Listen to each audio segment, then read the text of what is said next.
శివదీక్ష స్వాములందరికీ ఓం నమ శివాయ. శివభక్తులందరికీ ఓం నమ శివాయ. దీక్షలో మొదటి దీక్ష శివదీక్ష.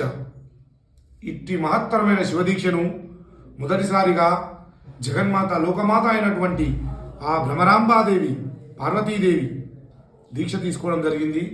తర్వాత బ్రహ్మ, విష్ణు, శ్రీకృష్ణుడు, ఇంద్రుడు, రాముడు, సీతమ్మ వారు, పర్వతుడు, భక్త కన్నప్ప ఇలా దేవతలు సైతం ఈ శివదీక్షను తీసుకుని విజయం సాధించారు.